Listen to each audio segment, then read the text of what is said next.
அன்பார்ந்த YouTube channel நேயர்களுக்கு எனது வணக்கத்தை தெரிவித்துக் கொள்கிறேன். இப்போ பாருங்கள், இந்த ஜாதகம் இன்னைக்கு காலையில், அதாவது 14/7/2026 ஆணி 30 8 AM பிறந்த குழந்தையினுடைய ஒரு ஜாதகம். இப்போ காலையில் ஒரு 8:30 அல்லது 9 வரைக்கும் இந்த இடத்துல லக்கணம் இருக்கும். இந்த லக்கணம் அப்படிங்கிறது பார்த்திங்கன்னா இப்போ இந்த லக்கணம். இப்போ இதில் இந்த பிறந்த குழந்தைக்கு அப்படின்னு நினச்சிக்குவேன்னா இந்த தோஷங்களை எடுத்துக்க அதை கணக்கு காமிக்கிறேன். இப்போ இந்த குழந்தைக்கு 2ல் கேது இருக்குது, 8ல் ராகு இருக்குது. இப்போ இந்த அமைப்பு இந்த குழந்தைங்களுக்கு இருக்குது. இங்கே ராகு கேது தோஷம்.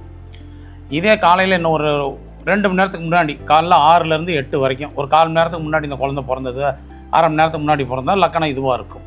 அப்போ இந்த லக்கணமாக இருக்கப்போ இதுக்கு செவ்வாய் தோஷம் இருக்கும், ஆனால் ராகு கேது தோஷம் இருக்காது.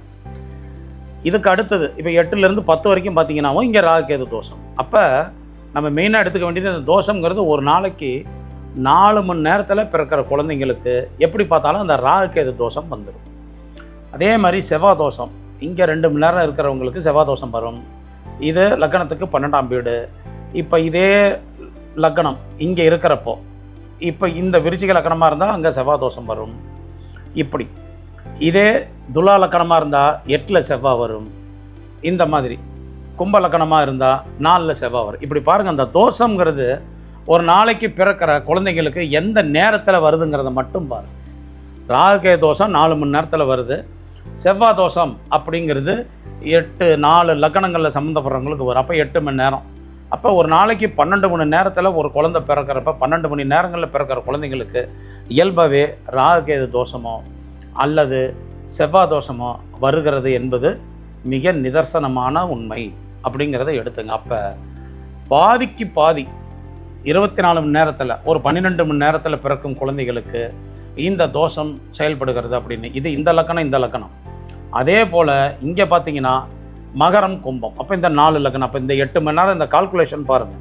இப்போ மகர லக்கணம், கும்ப லக்கணம் இதில் பிறந்தாலும் அதுக்கு ராகுகேது தோஷம் உண்டு.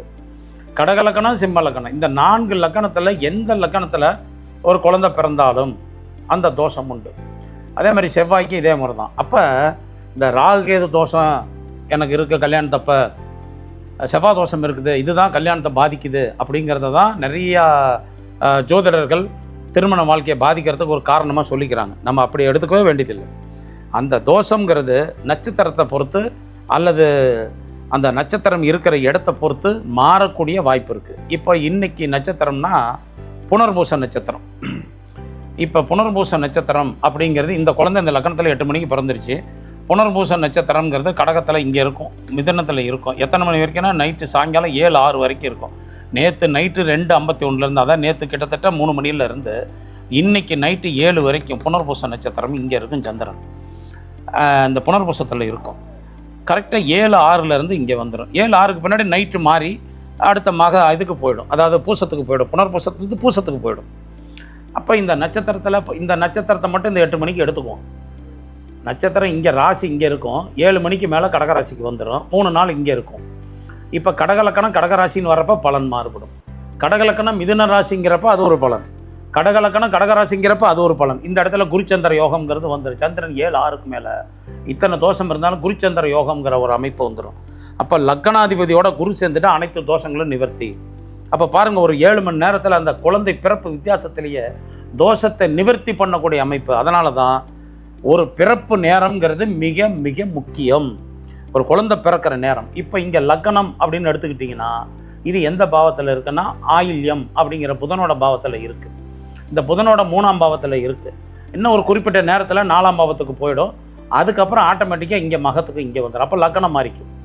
இப்படி ஒரு குழந்தை பிறக்கிற நேரத்தில் 2 மணி நேரம் பிறக்கிற லக்கணம் மாற கிரகங்கள்லாம் அதே இடத்துல தான் இருக்கும்.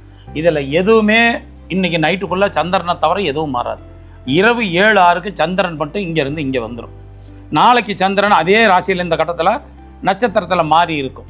இன்றைக்கி நைட்டு 7-6க்கு நைட்டு இப்போ ஒரு 10 மணிக்குன்னு வச்சிங்களேன், ஒரு நைட்டு ஒரு 2 மணி 1 மணிக்கு மேலே ஆயில்ய நட்சத்திரத்துக்கு வந்துடும். இதே தான் புனர்பூசம் பூசத்துக்கு வந்துடும், நாளைக்கு ஆயிலத்துக்கு வந்துடும். இப்படி ஒரு கணக்குகள். நட்சத்திரம் தான் மாறும். இந்த நட்சத்திரம் மாறுறப்ப என்ன இருக்கும், திசா புத்தி மாறும். இந்த இடத்துல இருக்கிறப்ப திசா புத்தி வேறு, குரு தசை. இந்த 7-6க்கு மேலே குரு தசை வர்றப்ப குரு தசை குறையும். இதெல்லாம் எதுக்காக அப்படின்னா அந்த துல்லியம் எதுக்காக அப்படின்னா இப்போ இந்த இடத்துக்கு சந்திரன் வரப்போ குரு தசை இருப்பு ஒரு 4 வருடம் 3 வருடம் இப்படி சந்திரன் தூரத்தை கடக்க நட்சத்திரம் அந்த திசை இருப்பு குறைஞ்சிக்கிட்டே வரும். அப்போ இன்னைக்கு பிறக்கிற குழந்தைக்கு இது இந்த தோஷம் இருந்தாலும் இதற்கு கண்டிப்பாக ராகு கேது இல்லாத இதையும் திருமணம் செய்யலை. என்னடா பிறந்த குழந்தைங்கன்னு நினைக்காதீங்க, உதாரணத்துக்காக இதை சொல்கிறேன். இது ஒரு உதாரணத்துக்காக எடுத்துங்க. இப்போ இந்த குழந்தைக்கு திருமண வயதில் எடுக்கிறப்ப ராகு கேது இருக்குது, இது தோஷம், அதுவும் சுக்கரனோட கேது இருக்குது, திருமண வாழ்க்கை பாதிக்கும் அப்படிங்கிற விஷயத்தெல்லாம் நம்ம எடுத்துக்க வேண்டியதில்லை. சுக்கிரனும் கேதுவும் பாகை விஷயத்தில் மாறுபட்டு இருக்குங்கிறத புரிஞ்சுங்க. 3, 4 பாகையில் இருக்குது. சுக்கிரன் மகம் 3ஆம் பாவத்திலையும் சுக்கிரன் மகம் 4ஆம் பாவத்திலையும் இருக்குது. அப்போ இது இந்த 1 டிகிரிக்குள்ளே 2 சேர்ந்ததுனால திருமண வாழ்க்கையில் சில பிரச்சனைகளை தருவது அப்படிங்கிறது உண்டு தான். ஆனால் 7ஆம் பாவத்தை பலமான குரு பார்ப்பதும் 7 கிரகம் 9ல் இருந்து 3ஆம் வீட்டை பார்ப்பதும் சிறப்புனே எடுத்துக்கலாம். இந்த பிறந்த குழந்தைக்கு எப்படி பலன் மாறுபடுது அல்லது எப்படி எடுக்கிறதுங்கிறதுக்காக இன்னைய ஜாதகத்தை நான் போட்டு சொல்கிறேன். இப்போ ஒரு பிறந்த குழந்தைக்கு இப்போ இந்த லக்னம் இங்கே வரப்போ இங்கேருந்து சிம்மத்துக்கு வந்தானே பாருங்கள், பலன் அப்படியே மாறும். லக்னத்து இங்கே இருக்கிறப்போ பிறக்கும் குழந்தை அறிவாளியாக இருப்பான்.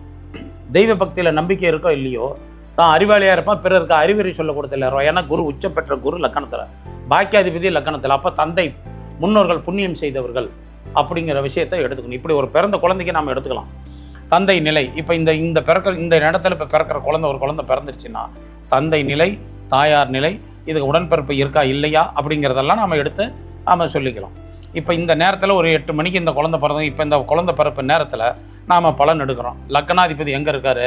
12ல் மறையிறாரு. இது அமாவாசை திதி, அமாவாசையில் பிறந்திருக்கு. ஆனால் இந்த குழந்தை யோகம் பாருங்கள், அமாவாசைங்கிறதுல பிறந்திருக்கு, பத்திர யோகத்தில் பிறந்திருக்கு. அப்போ பத்திர யோகம்ங்கிறது ஒன்று இருக்குது, குரு உச்சம் பெற்று இருக்குது அப்படிங்கிறது, குரு சனி பார்வை பெற்று இருக்குது அப்படிங்கிறது. அப்போ இந்த ஜாதகத்தில் லக்னம் 1, 2, 3, 4, 5 5ஆம் பாவம் 5ஆம் பாவத்தை பார்க்குது. லக்னாதிபதி மட்டும்தான் மறைஞ்சிருக்காரு. அப்போ இந்த குழந்தையினுடைய பலன் நம்ம எப்படி எடுத்துக்கிறோம்? இந்த குழந்தை இப்போ வெளியூரில் போய் ஜீவனம் செய்யும் அல்லது தந்தை பூர்வீகத்தொட்டு வெளியூரில் வாழ்க்கையை நடத்துவார் அப்படிங்கிறது. இப்போ இன்றைக்கி இந்த நேரத்தில் பிறந்த குழந்தைக்கு பூர்வீகம் இருக்கா இல்லையா அப்படின்னு எடுத்துக்கிட்டா ஒரு சிலருக்கு பூர்வீகம் இருக்கும், ஒரு சிலர் பூர்வீகத்தை விட்டு வெளியே வருவார். இதை எப்படிங்க சொல்கிறீங்க? இந்த நேரத்தில் பிறந்த குழந்தைங்க இப்படி தானே இருக்கும், எப்படி மாறுபடுது உலகத்தில்? இப்போ இந்த நேரத்தில் பல குழந்தைங்க பிறக்குது, பல குழந்தைங்களுக்கும் ஒரே அமைப்பு தானே இருக்கும், எப்படி மாறுபாடு அப்படிங்கிறது எடுக்கிறப்ப தான் ஜோதிடர்கள் என்ன பண்ணணும் அப்படின்னா இவங்களுடைய அப்பா ஜாதகத்தை எடுத்து ஒப்பிட்டு பார்த்துக்கணும். இந்த தந்தை ஜாதகத்தில் ஒரு குறிப்பிட்ட இடத்துல கிரகங்கள் இருக்கும். இப்போ உதாரணத்துக்கு இந்த சனி இங்கே இருக்குன்னா இவங்க அப்பா ஜாதகத்தில் சனி கோச்சாரத்தில் இங்கே எங்கேயா தொடர்பு கொள்கிற இடத்துல இருக்கும், அப்படிப்பட்ட இடத்துல இருக்கும். இதை நல்லா நீங்கள் எடுத்து பாருங்கள், உங்கள் ஜாதகத்திலே எடுத்து பாருங்கள், உங்கள் ஜாதகத்திலே உங்கள் குழந்தைங்க ஜாதகத்திலே எடுத்து பாருங்கள். இந்த சனி எங்கே இருக்கோ, பிறப்பு ஜாதகத்தில் இந்த குழந்தை பிறந்தப்போ எங்கே இருக்கோ, இந்த சனியோட தந்தை ஜாதகத்தில் இருக்க சனி ஜென்மத்தில் 3ஆம் பாவத்தில், இந்த 11ல், 7ல், இந்த 10ல், இந்த 4ல், இப்படி இந்த இடத்துல தொடர்பு இருக்கும். இதை கனெக்டிவ் கர்மக்காரகன் சனி. அப்போ சனி கர்மக்காரகன் சனி, அந்த கோச்சாரத்தில் ஜென்மத்தில் இருக்க கர்மக்காரகன் சனியை கோச்சாரத்தில் வர சனி தொடர்பு கொள்கிறப்ப தான் அவங்களுக்கு குழந்தை பிறப்பு நிச்சயம் நடக்கும். அது அந்த 2.5 வருஷ காலத்துக்குள்ளே எப்போ வேணால் நடக்கலாம். இதில் என்ன நட்சத்திரம் துல்லியமாக போட்டால் இந்த காலகட்டத்தில் இவருக்கு குழந்தை உருவாகுங்கிறத சொல்லலாம். அதெல்லாம் தனி விளக்கமாக அப்புறம் ஒன்று நான் சொல்கிறேன்.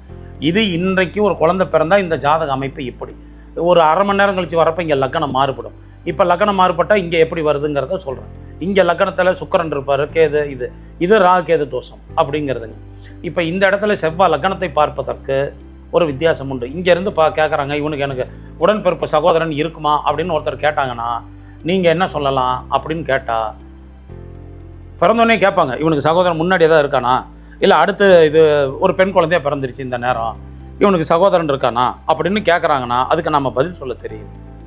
லக்னத்தை செவ்வாய் பார்த்தா அவனுக்கு சகோதரன் உண்டு, 3ஆம் வீட்டை செவ்வாய் பார்த்தா இளைய சகோதரன் உண்டு, 11ஆம் வீட்டில் செவ்வாய் தொடர்பு கொண்டால், 11ஆம் பாவத்தை செவ்வாய் தொடர்பு கொண்டால் அவனுக்கு மூத்த சகோதரன் மூத்த சகோதரி உண்டு அப்படிங்கிறத நம்ம எடுத்து சொல்லிக்கலாம்.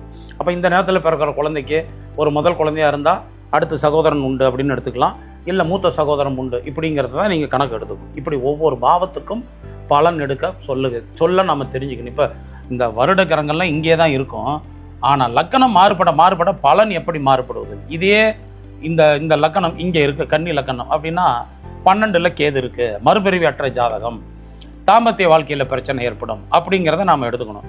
இங்கே லக்னத்துக்கு 2ல் மாந்தி இருக்குது. இந்த மாந்தியும் செவ்வாயும் 2ஆம் வீட்டோடையோ 2ஆம் வீட்டு அதிபதியோட தொடர்பு கொண்டா அந்த குழந்தைக்கு பேச்சு பாதிக்குங்கிற விஷயத்தை நீங்கள் உறுதியாக எடுத்து சொல்லலாம். மாந்தி செவ்வாய் 2ஆம் வீடு 2ஆம் வீட்டு அதிபதி இந்த இடங்களோட மாந்தி செவ்வாய் தொடர்பு கொண்டால் அங்கே அந்த பேச்சு பாதிக்கும் அப்படிங்கிறது. அப்போ இது கன்னியா லக்னமாக இருந்தால் 2ஆம் வீட்டு அதிபதியை ராகு கேது செவ்வாய் பார்க்குறது மாந்தி தொடர்பு இருக்குது, அப்போ இது பேச்சு பாதிக்கும். அப்படி எடுத்துங்க. சரி, அடுத்தது இந்த லக்கணம் வந்துடுச்சிங்க. இப்போ இந்த லக்கணத்துக்கு மாந்தி இங்கே இருக்குது, சந்திரன் மாறி வந்துடுறாரு. நான் இந்த குழந்தை இப்போ பாருங்கள், இந்த இடத்துல இருக்க லக்கணம் இது 8 மணிக்கு இருக்குது, 8:30 வரைக்கும் இங்கே இருக்கும், 10:30 வரைக்கும் இங்கே இருக்கும், 12:30 வரைக்கும் இங்கே இருக்கும், 12லேருந்து 2:30 வரைக்கும் இங்கே இருக்குன்னு வச்சுக்கோங்க.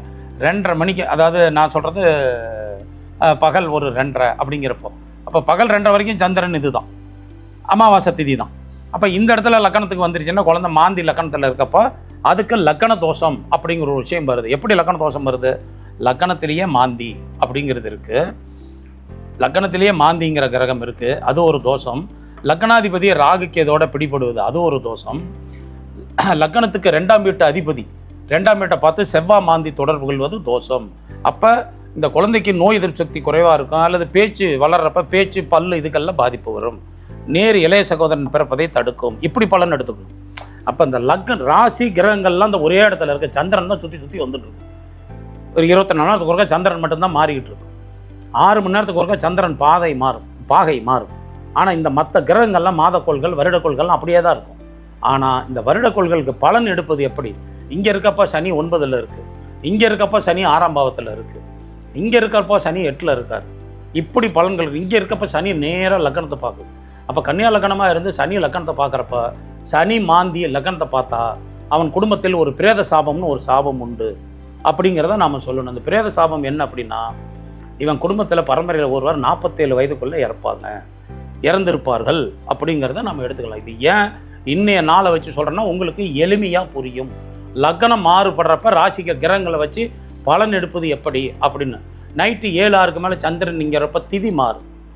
இப்போ அமாவாசை திதியாக இருக்கிறது சந்திரன் இங்கே வந்தோன்னா துவிதை திதியாக மாறிக்கும். அப்போ கரணங்கள் மாறும், அப்போ நாமயோகங்கள் மாறும். இப்படி எல்லாமே இந்த சந்திரன் அடிப்படையில் சில விஷயங்கள் மாறுபடும். அதை வச்சு தான் இந்த பலன்கள் மாறுபடுங்கிறது தான். சில பேர் எல்லாம் கேட்குறாங்க, ஏங்க கிரகங்கள்லாம் ஒரே இடத்துல தான் இருக்குது, வருஷம் பூரா ஒரே வீட்டில் தான் சுற்றுது, எப்படிங்க எல்லாம் மாறுபடும்? சனி ஒருத்தருக்கு இப்போ இங்கே இருக்குது அப்படிம்பாங்க. இன்றைக்கி பிறந்த குழந்தைங்க சனி இங்கே இருக்குது, 30 வருஷத்துக்கு முன்னாடி பிறந்தவங்க சனி இப்போ இங்கே இருக்கும், 60 வயசில் இருக்கிறவனுங்க சனி இங்கே இருக்கும். அப்போ அவங்களுக்கு பலன் எப்படி இருக்குன்னா அவங்க கிரகணிகள் வச்சு பலன் எடுக்க கற்றுக்கணும். இந்த நிமிஷம் இந்த நேரத்தில் பிறக்கிற கிரக அமைப்பு இனி எத்தனை லட்சம் ஆண்டுகள் ஆனாலும் இதே போல் அமையவே அமையாது. அப்படியே தான் அமைஞ்சிருந்தால் காட்டுங்க பார்ப்போம். இப்படி இந்த நிமிடத்தில் ஒரு குழந்தை பிறந்துருச்சு 8 மணிக்கு அப்படின்னா இன்னும் எத்தனை நூற்றாண்டுகள் ஆனாலும் இந்த 8 மணிக்கு இதே நேரத்தில் கிட்டத்தட்ட தோராயமாக இருக்கலாமா ஒழிய இதே அமைப்பு இதே நேரத்தில் கிரகங்கள் இருக்கவே இருக்காது. இது வரைக்கும் எத்தனையோ பேர் ஜோதிடம் பறிச்சிருப்பீங்க, ஜோதிடம் பார்த்துருப்பீங்க. இப்படி இருக்கான்னு ஒரு ஜோதிடர் எனக்கு காட்டுங்க பார்க்கலாம். 60 வருஷம் கழிச்சு இந்த அமைப்பு இதே மாதிரி வந்துச்சு, இப்போ ராமர் பிறந்தப்போ இத்தனை கிரகம் இருந்து அதே மாதிரி அமைப்பில் அதே மாதிரி அச்சு மாறாமல் கிரகங்கள்லாம் இருக்கா அப்படின்னா இருக்காது. அந்த ஆட்சி உச்ச கிரகங்கள் இருக்கும், பல வருடங்களுக்கு ஒரு முறை அப்படி மாறும். ஆனால் எல்லாம் ஒரே மாதிரி அமைப்பில் இருக்கவே இருக்காது. அப்போ இதிலேருந்து என்ன ஒன்று நாம் தெரிஞ்சுக்கிறோன்னா, கிரகங்கள் வானமண்டலத்தை சுற்றி சுற்றி வரும் பொழுது அது ஒரு முறை சந்திக்கும் பொழுது அடுத்த முறை ஒரே மாதிரி அமைப்பில் எல்லா கிரகமும் இந்த வட்டத்துக்குள்ளே வராதுங்கிறது தான் நாம் ஜோதிடத்தில் அடிப்படை பாடமாக எடுத்துக்கணும். அப்போ இந்த லக்கணத்தை வச்சு கிரக தோஷங்களை எப்படி பிரிப்பது, இதுக்குத்தான் லக்கணம் என்பது பயன்படுவது. இந்த லக்கணம் இங்கே இருக்குன்னா இப்போ வானமண்டலத்தில் சூரியன் இந்த இடத்துல போயிட்டுருக்குன்னு அர்த்தம். கட்டத்தில் சூரியன் இங்கே இருக்குது, ஆனால் வானமண்டலத்தில் சூரியன் இப்படி போயிட்டுருக்குன்னு அர்த்தம், பூமியை சுற்றிக்கிட்டு இருக்குன்னு அர்த்தம். 2 மணி நேரம் கழிச்சு சூரியன் இங்கே வந்துடும். அப்போ இந்த சூரியனை வச்சு தான் கிரக தோஷங்களை நம்ம கணக்கு எடுத்துக்கணும். இந்த சூரியனுக்கு இந்த இடத்துல கோள்கள் இருக்குது, அப்போ சூரியன் இங்கே இருக்கிறதா அர்த்தம், இங்கே இருக்குது கரெக்டு. ஆனால் இந்த ட்ராவல் இங்கே பண்ணுது, அப்போ லக்கணம் இங்கே வருது. இப்போ இங்கே வச்சு தான் இந்த விஷயங்கள்லாம் நாம் தொடர்பு படுத்தி தோஷங்கள் பலன்கள் சொல்ல கற்றுக்கொள்ள வேண்டும்.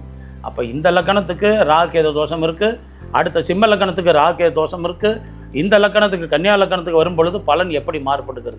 கிரகங்கள் அதது இடத்துல அதது ரூட்டில் போயிட்டுருக்கு, ஆனால் நாம் பலன் எப்படி எடுக்கணுங்கிறது தான் இந்த கணக்கு. சரி, இப்போ இந்த துலா லக்கணத்துக்கு வந்துடுவோம். இந்த இடத்துக்கு லக்கணம் இருக்குது, 12ல் மாந்தி இருக்குது, கேது 12ஆம் வீட்டை பார்க்குது பாருங்கள். கன்னியா லக்கணத்துக்கு இருக்கப்போ 12லேயே கேது இருக்குது, துலா லக்கணத்துக்கு வர்றப்ப கேது மாந்தி 12ஆம் வீட்டில் இருக்குது, 7ல் செவ்வாய் இருக்குது. அப்போ செவ்வாய் மாந்தி இந்த கேது இதெல்லாம் இந்த 12ஆம் வீட்டோட தொடர்பு கொள்ளுது. இப்போ லக்கணத்தை லக்கணாதிபதி செவ்வாய் பார்க்குறாரு, அப்போ லக்கணம் பலம் அப்படிங்கிறத எடுத்துக்கலாம். இந்த வேறு இடத்துல இங்கே பார்த்தீங்கன்னா கன்னியா லக்கணம், லக்கணத்துக்கு 10ல் குரு இருக்கார், 10ல் புதன் இருக்கார், புதனும் சந்திரனும் 10ஆம் இடமும் 11ஆம் இடமும் 12ஆம் இடமும் சேர்ந்துருக்காங்க. இது லக்கணம், இது 10ஆம் இடம், இது 11ஆம் இடம், 12ஆம் இடம், இந்த 4 கட்டங்களும் இங்கே சேர்க்கு. அப்போ இந்த பலனை நாம் எடுக்கிறப்போ இதனுடைய கிரக நிலைகள் பாதம் செய்யக்கூடிய அந்த கிரக சாரங்களை வச்சு பலன் எடுத்துக்கணும். நான் சொல்கிறது உங்களுக்கு புரியும்னு நினைக்கிறேன். நேர் வகுப்பாக இருந்தால் சந்தேகம் கேட்கலாம். அதனால் ஆன்லைனில் ஏதாவது சந்தேகம்னா எனக்கு விளக்கம் கேளுங்க. நான் சொல்ல கருத்தை தெளிவாக புரிஞ்சுக்கங்க. புதன் இங்கே ஆட்சி பெற்றிருக்கு. அப்போ இந்த புதன் இங்கே மாறுற வரைக்கும் இந்த பத்திர யோகங்கிற யோகத்தில் தான் குழந்தைகள் பிறக்கும். ஆனால் லக்னத்துக்கு லக்னம் அது மாறுபடும். இங்கே லக்னம் இருந்தால் இந்த பத்திர யோகம் வேறு மாதிரி வேலை செய்யும். இங்கே இருக்க லக்னத்துக்கு இதே பத்திர யோகம் வேறு மாதிரி வேலை செய்யும். இதே சிம்ம லக்னத்துக்கு 2 கூடையவன் லாபஸ்தானத்தில் இருக்கப்ப இவனுக்கு பத்திர யோகம் வேறு மாதிரி வேலை செய்யும். அப்போ ஒரே யோகம், ஒரே கிரகம் லக்னத்துக்கு லக்னம் எப்படி மாறுபடுங்கிற வித்தியாசத்தை இப்படி எடுத்து புரிஞ்சு பார்த்துங்க, சரியாக இருக்கும்.